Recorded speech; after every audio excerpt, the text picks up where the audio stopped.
الحمدللہ وحدہ والصلاة والسلام علی من لا نبی بعدہ اما بعد فاعوذ باللہ من الشیطان الرجیم بسم اللہ الرحمن الرحیم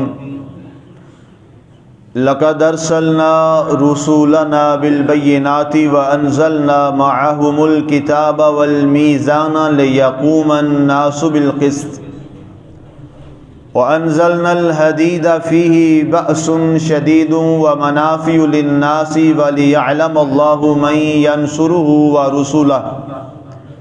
وَرُسُلَهُ بِالْغَيْبِ إِنَّ اللَّهَ قَوِيٌّ عَزِيزٌ۔ بے شک ہم نے اپنے رسولوں کو دلائل کے ساتھ بھیجا اور ان کے ساتھ کتاب اور میزان اتاری تاکہ لوگ انصاف پر قائم رہیں، اور اتارا ہم نے لوہا جس میں شدید قوت ہے اور لوگوں کے لیے فائدے ہیں، تاکہ اللہ نشان قائم فرما دے ان لوگوں کا جو بن دیکھے اس کی اور اس کے رسولوں کی مدد کرتے ہیں، بے شک اللہ قوت والا غالب ہے۔ سبحان اللہ۔ آج ہماری سورہ الحدید کی آیہ مبارکہ نمبر 25 تک کی تلاوت و ترجمہ کا شرف نصیب ہوا۔ سامعین، آج کی آیہ مبارکہ میں رب ذوالجلال نے اپنے نبیوں اور اپنے رسولوں کی نشانیاں یعنی معجزات ان کا ذکر فرمایا، اور اگلے مرحلے میں اللہ تعالیٰ نے ان پر نازل ہونے والی کتابوں کا ذکر کیا، اور تیسرے مرحلے میں انشاءاللہ آگے ہم دیکھیں گے اللہ تعالیٰ نے جس نام پر اس سورہ مبارکہ کا نام رکھا گیا ہے سورہ حدید، جس کا معنی لوہا ہوتا ہے، اللہ نے اس لوہے کا ذکر کیا۔ چوتھے نمبر پر اللہ نے اس کے فائدوں کا ذکر کیا، اور آخر میں اللہ تعالیٰ نے لوہے کا ذکر کرنے کے بعد کہ وہ کتنا مضبوط ہے، فرمایا اس مضبوط لوہے کو پیدا کرنے والا جو ہے وہ کتنا بڑا قوی ذات ہے۔ سبحان اللہ۔ یہ ہمارے مراحل ہوں گے اس آیہ مبارکہ میں۔ سب سے پہلے ہم چلتے ہیں کہ اللہ تعالیٰ نے اپنے سارے رسولوں کو بینات، واضح نشانیوں کے ساتھ اللہ تعالیٰ نے دنیا میں نازل فرمایا، انہیں بھیجا۔ اب بینات سے مراد ہے، تمام مفسرین نے جو بات لکھی، فرمایا ان کے معجزات اور ان کے سارے حالات ظاہرہ جو ساری عوام کے سامنے ہوتے تھے، یہاں بینات سے مراد وہ ہے، کیونکہ ظاہر ہے اللہ تعالیٰ نے جب بھی اپنے نبیوں اور رسولوں کو بھیجا تو لوگوں نے ان سے معجزات کی وہاں ڈیمانڈ کی اور مطالبہ کیا کہ آپ کوئی معجزہ دکھائیے، ہمیں آپ ثابت کر کے دکھائیں آپ اللہ کے نبی ہیں۔ ان سے معجزات مانگے گئے اور سارے نبیوں نے معجزات دکھائے، بے شمار۔ قرآن پاک میں یہ ساری چیزیں آپ سورہ قصص میں بھی، سورہ الانبیاء میں بھی، وہاں یہ تفصیلی آپ واقعات اس سے پیچھے بھی آپ سن آئے ہیں۔ ہر نبی سے انہوں نے جب قوم نے معجزہ مانگا تو انہوں نے معجزات دکھائے، اور بنی اسرائیل جو ہے سب سے زیادہ جہاں نبی آئے ہیں، بنی اسرائیل میں سب سے زیادہ نبی اور رسول تشریف لائے ہیں، تو سب سے زیادہ اس قوم نے معجزات دیکھے، یہاں تک کہ ان کے پاس اللہ نے ان کو بہت بڑا معجزہ دکھایا اپنے نبی کی دعا سے کہ ان کے لیے آسمان سے اللہ تعالیٰ نے دسترخوان نازل فرما دی۔ سبحان اللہ۔ کتنا بڑا معجزہ ہے، بہت بڑا یہ معجزہ ہے کہ ان کے لیے صبح و شام آسمان سے پکا پکایا کھانا نازل ہوا کرتا تھا۔ سبحان اللہ۔ لیکن اللہ تعالیٰ نے جو اپنے آخری نبی، اپنے محبوب خدا جناب محمد مصطفیٰ صلی اللہ علیہ وآلہ وبارک وسلم، آپ کو تو اللہ نے کمال معجزہ کیا، اللہ نے تو آپ کو سر تا بقدم اللہ نے آپ کو معجزہ ہی بنا کے بھیجا۔ سبحان اللہ۔ اور میں اگر یہ آسان لفظوں میں یہ کہوں کہ باقی انبیاء کرام جو ہیں وہ معجزات لے کر آئے، اور آپ کا اور میرا نبی وہ معجزہ بن کر آیا، سبحان اللہ۔ تو یہ بے جانا ہوگا۔ قرآن میں ارشاد اللہ فرماتا ہے قد جاءکم برہان من ربکم، اپنے محبوب کے بارے میں فرمایا اے لوگو تمہارے پاس میرا معجزہ آ گیا۔ گویا اللہ کے رسول صلی اللہ علیہ وسلم کو، محبوب خدا کو اللہ نے برہان فرمایا ہے۔ آپ کی زندگی پوری جو ہے وہ آپ دیکھیے تو کمال معجزات ہیں، اور یہ بچپن سے شروع ہو گئے۔ ابھی اعلان نبوت نہیں ہوا، جو آپ کا پہلا سفر تھا تجارت کا اپنے چچا حضرت ابو طالب رضی اللہ تعالیٰ عنہ کے ساتھ، تو راستے میں راہب نے یہی تو بات کی تھی اس مرحب نے کہ جناب آپ اس طرح کیجئے کہ آپ واپس تشریف لے جائیے۔ ان کہا جی کیا ہوا؟ ان کہا کہ میں وہ نشانیاں دیکھ رہا ہوں اس بچے کے اندر جو اللہ نے آخری نبی میں بیان فرمائی ہے ہماری کتاب، سبحان اللہ، اور یہ اب وہ عام بچہ نہیں ہے، یہ وہی مجھے لگتا ہے وہی اللہ کا رسول ہے، اور مجھے یقین ہو گیا ہے۔ جب اس نے آخری نشانی دیکھی اس نے کہا یہودی بڑے دشمن ہیں ان کے، ان کو واپس لے جائیے، اور جب یہ جائیں گے تو وہاں بھی کوئی نہ کوئی معجزہ دکھائی دیں گے۔ راستے میں کیا دیکھا کہ آپ تشریف لے جا رہے ہیں تو درخت حضور صلی اللہ علیہ وسلم کو سجدہ کر رہے ہیں، سبحان اللہ، درخت سجدہ کر رہے ہیں، اور پتھروں سے آواز کیا آ رہی ہے؟ الصلاۃ والسلام علیکہ یا رسول اللہ، سبحان اللہ، آپ پر سلامتی ہو اے اللہ کے رسول۔ اور جب آپ یہودیوں میں تشریف لے گئے وہاں پہ، اب ظاہر حضرت ابو طالب ساتھ لے گئے، ظاہر قافلہ تھا، اب واپس جانا بڑا مشکل تھا۔ آپ نے فرمایا بہتر ہوگا ہمارے بارے میں جو اللہ کرے گا بہتر ہی ہوگا۔ آپ چل دیے، اور یہودیوں کی ایک عید تھی، وہاں ان کا بہت بڑا ایک خوبصورت پنڈال لگا ہوا تھا، بڑے انہوں نے کمکمے وہاں جلائے ہوئے تھے، اور بڑا زوردار اور شاندار قسم کا ان کا ایک مذہبی کوئی اس طرح کا اجتماع تھا، وہ چل رہا تھا۔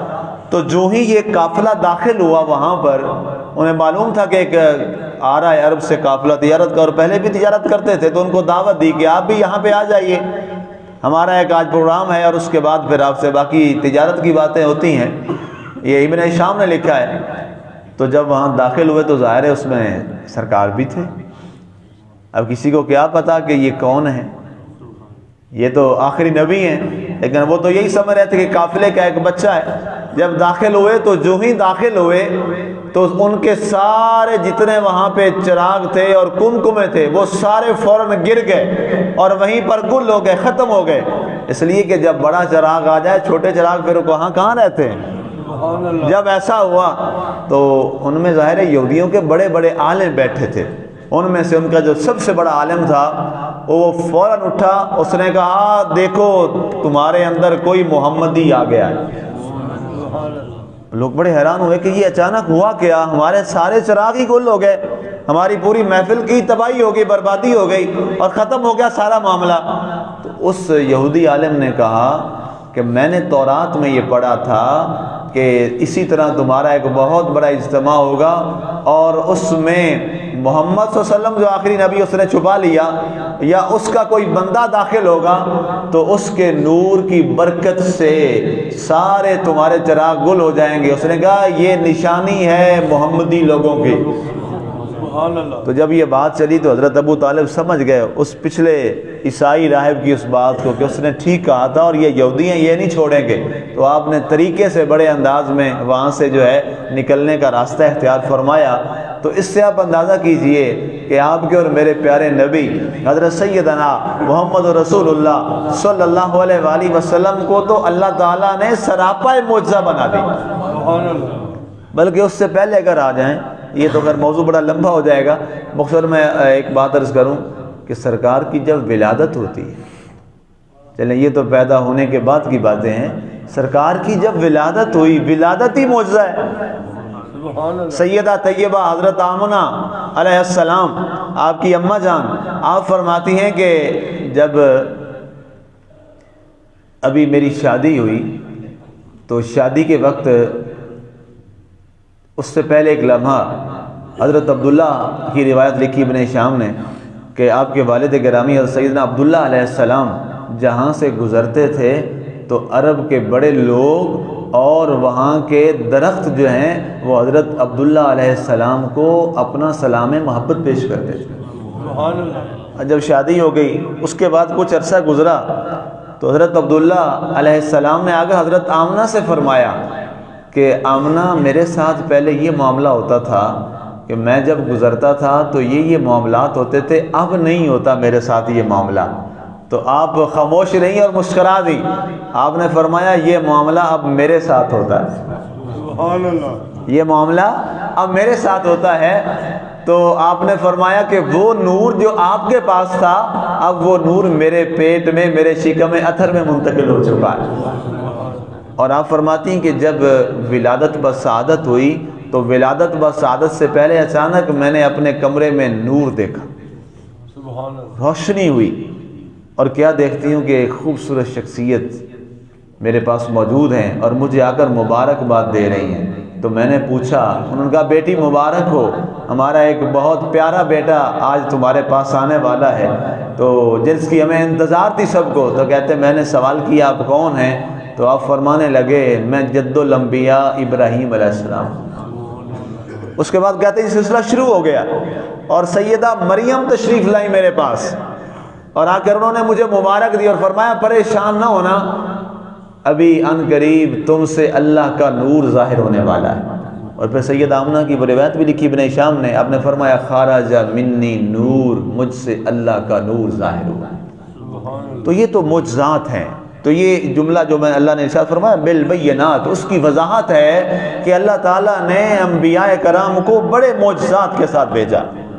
اگر میں ایک نبی کا اگر یہاں ذکر کروں تو اس کے لیے گھنٹوں چاہیے کہ کتنے معجزات آئے۔ اس سے آگے بڑھتے ہیں، وَأَنزَلْنَا مَعَهُمُ الْكِتَابَ، دوسری بات کہ ہم نے نبیوں کے ساتھ معجزات کچھ کو عطا فرمائے، اکثریت کو عطا فرمائے، تقریباً سب کو عطا فرمائے، اور اس کے بعد ہم نے ان میں سے کچھ کے ساتھ کتابیں بھی نازل فرما دی۔ معجزات تو دیے سب کو، کتابیں سب کے پاس نہیں ہیں۔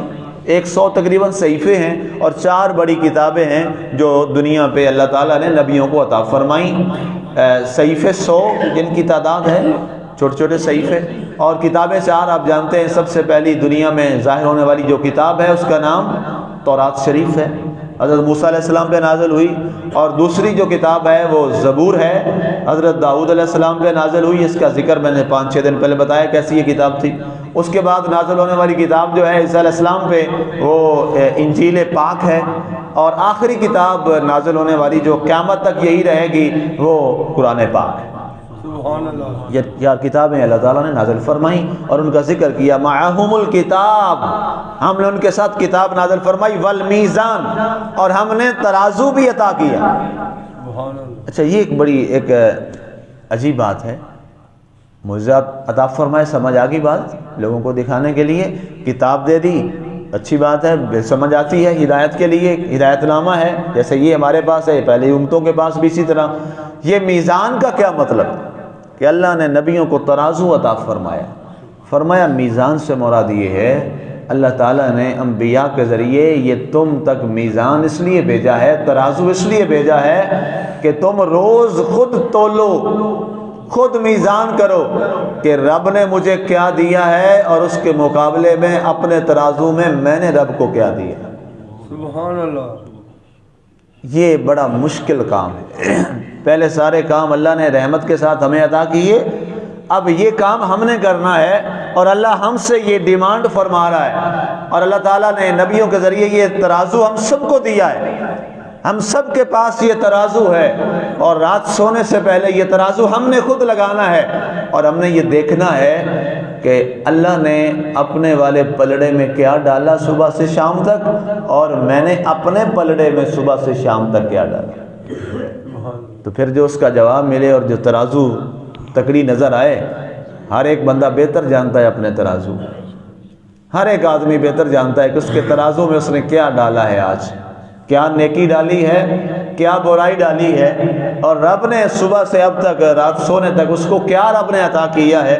تو جو جواب اور ضمیر جواب دے اس آواز کو ضرور سننا چاہیے، اور پھر اکیلے میں اپنے رب سے بات کرنی چاہیے۔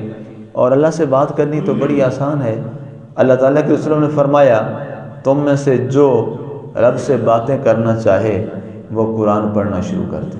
سبحان اللہ، وہ قرآن پڑھنا شروع کر دے۔ قرآن سے پڑھنا، قرآن کو سیکھنا، قرآن کو سمجھنا، یہ کیا ہے؟ یہ رب سے بات ہے۔ اللہ اکبر، رب نے ہمیں کتنا بڑا شرف دے دیا اپنے محبوب کے صدقے۔ اس وقت ہم بیٹھے ہیں، اس وقت ہم اپنے رب سے ملاقات کر رہے ہیں، ہم اپنے رب سے باتیں کر رہے ہیں۔ یہ جو ساری چیز ہے یہ میں نے قرآن پڑھا، پھر اس کے میں نے مین پوائنٹس آپ کو پہلے بتائے، پھر ان میں سے اب ایک ایک پوائنٹ جو میں نے بتایا اب اس پہ بات کر رہا ہوں۔ یہ الفاظ، یہ باتیں کس کی ہیں؟ اللہ اور اللہ کے رسول کے درمیان کی باتیں ہیں۔ قرآن ہے کیا؟ محب اور محبوب کے درمیان بات ہے۔ رب نے نازل فرمایا اور محبوب صلی اللہ علیہ وسلم پر نازل ہوا اور وہ بولتا گیا، پیغام پہنچا۔ یہ قرآن ہم نے جبریل کی زبان سے نہیں سنا، یاد رکھیے گا، رب کا کلام ہے لیکن ہم نے نہ رب سے سنا ہے نہ ہم نے جبریل سے سنا ہے، ہم نے کس کی زبان سے سنا ہے؟ زبان مصطفیٰ سے سنا ہے صلی اللہ علیہ وآلہ وسلم۔ رب کا کلام اور زبان مصطفیٰ صلی اللہ علیہ وآلہ وسلم، اس سے بڑا کلام کائنات میں کوئی ہے ہی نہیں، اس سے بڑا کلام ہے ہی نہیں کائنات کے اندر۔ تو اس لیے سب سے اعلیٰ کلام پڑھیے، جب بھی پڑھیے اعلیٰ کلام پڑھیے، اور وہ اعلیٰ کلام کیا ہے جس کو ہم پڑھ رہے ہیں؟ آگے ارشاد فرمایا گیا وَأَنزَلْنَا الْحَدِيدَ۔ اچھا، اس میں اللہ تعالیٰ نے لوہے کا ذکر کیا ہے۔ اچھا، لوہا ایک بڑی کمال دھات ہے۔ دنیا کے اندر بہت ساری ذاتیں ہیں اللہ نے بڑی پیدا فرمائی ہیں، لیکن جو لوہا ہے یہ با کمال دھات ہے۔ اس سے اللہ تعالیٰ نے سب سے پہلے پرانے زمانے میں جتنے بھی جنگی آلات تھے، آلات حرب تھے، وہ سارے کے سارے لوہے سے بنائے جاتے تھے۔ آج کل کے زمانہ میں آپ دیکھ لیں کون سی چیز ہے جو مضبوط قوی چیز ہے، وہ لوہے سے نہیں تیار کی جاتی، بلکہ ہماری جو روزی کا پورا نظام ہے وہ سارا ہی آلات لوہے پہ حدید پہ ہے۔ ٹریکٹر چلاتے ہیں، مشینری ہے، ہل چلاتے ہیں، اس کے بعد گندم ہے، اس گندم کو دانے میں تبدیل کرتے ہیں، تھریشر ہے، وہ کیا ہے، یہ ساری چیزیں کس سے بنی ہیں؟ لوہے سے۔ اچھا، گندم کے دانے بھی آ گئے، اب اس کو آٹا بنانا ہے تو وہ بھی لوہے سے، چکی لوہے کی بنی ہے۔ تو یہ ساری چیزیں گویا اگر یہ کہا جائے کہ انسان کی زندگی کا جو مدار ہے وہ کس پر ہے؟ وہ لوہے پر ہے۔ اسی طرح میڈیکل میں آ جائیں، ہم بیمار ہوتے ہیں، جب بیمار ہوتے ہیں تو سب سے پہلے جو ڈاکٹر سب سے پہلے ہمیں لگاتا ہے، دو چیزیں لگاتا ہے نا جی، بی پی آپریٹر اور دوسرا وہ اسٹیتھوسکوپ، کس سے بنی ہے؟ لوہے سے۔ اس کے بعد جس اسٹریچر پہ ہمیں لے جایا جاتا ہے وہ لوہے سے بنا ہے۔ اس کے بعد جناب جتنی مشینری آپ کو لگتی ہے، ہمیں لگتی ہے، وہ لوہے کی ہے، اور میڈیسن جہاں پہ تیار ہوتی ہے وہ ساری مشینری لوہے کی ہے۔ اگر یہ کہا جائے کہ لوہا ایک ایسی دھات ہے کہ انسانی زندگی کا پورا مدار اسی پر ہے، سونے کے بغیر گزارا ہو سکتا ہے اور ہو رہا ہے، مرد پہ حرام ہے، مرد کے لیے جائز ہی نہیں ہے، چل رہا ہے کہ نظام نہیں چل رہا؟ چاندی کے بغیر نظام چل سکتا ہے، ہیروں کے بغیر نظام چل سکتا ہے، لوہے کے بغیر نظام زندگی نہیں چل سکتا۔ یہ مائکرو فون ہے میرے پاس، اس کو لوہے نے قابو کیا ہوا ہے، اور بہت ساری چیزیں آپ ہیں۔ اور سورۃ انبیاء کی آیت نمبر 80، وہاں پہ میں نے آپ کو بتایا تھا کہ حضرت داؤد علیہ السلام نے لوگوں کے لیے زرہ بنائی۔ سب سے پہلی جو زرہ ہے وہ کس نے بنائی؟ حضرت داؤد علیہ السلام نے۔ کیوں؟ لوہا آپ کے ہاتھ میں موم کی طرح چلتا تھا۔ یہ آپ کا جیسے یہ لوہا ہے نا جی، ہم تو اس کو تھوڑے وغیرہ یا کسی چوٹ سے اس کو ٹیڑھا میڑھا کریں گے یا جیسے بھی کریں گے۔ آپ کیا کرتے تھے؟ جیسے کہ یہ تار ہوتی ہے، آپ لوہے کو ایسے پکڑتے جدھر چاہتے مولڈ وہ آپ کے ہاتھ میں اسی طرح نرم ہو کے مولڈ ہوتا جائے۔ تو اللہ نے فرمایا اس میں تمہارے لیے بڑے نفع ہیں تاکہ تم جانو کہ کون اللہ تعالیٰ کو دیکھ کر اس کی مدد کرتا ہے اور اس کے رسولوں کی، اور کون بغیر دیکھے بالغیب، اصل چیز جو ہے کون رب کو بن دیکھے مانتا ہے اور اللہ کے رسول کو بن دیکھے مانتا ہے۔ ہم نے اللہ کو دیکھا نہیں ہے، اللہ کے رسول کو دیکھا نہیں ہے، لیکن ہم تک یہ بات پہنچی ہے، ہم اللہ کو بھی مانتے ہیں، اللہ کے رسول کو بھی مانتے ہیں۔ آخری بات، ان اللہ قوی عزیز، فرمایا جس نے اتنا قوی مضبوط لوہا پیدا کیا ہے، اتنا قوی مضبوط لوہا پیدا کیا ہے، جس کو آپ نے مضبوط کرنا ہو تو لوہے سے مضبوط کرتے ہو، تو بتاؤ جس نے لوہے کو پیدا کیا ہے وہ کتنا مضبوط ہے، وہ کتنا مضبوط ہے۔ یہ دعوت فکر ہے۔ اللہ تعالیٰ کی ذات ہمیں ماننے کی توفیق عطا فرمائے، اور یہ جو ہم نے سنایا اس پر عمل کرنے کی توفیق عطا فرمائے، اور جو حاضرین ہیں، جو غائبین لوگ ہیں، ان تک یہ بات پہنچا دیں۔ اللہ تعالیٰ ہمیں سب کو عمل کی توفیق عطا فرمائے۔ آمین۔ وما علینا الا البلاغ المبین۔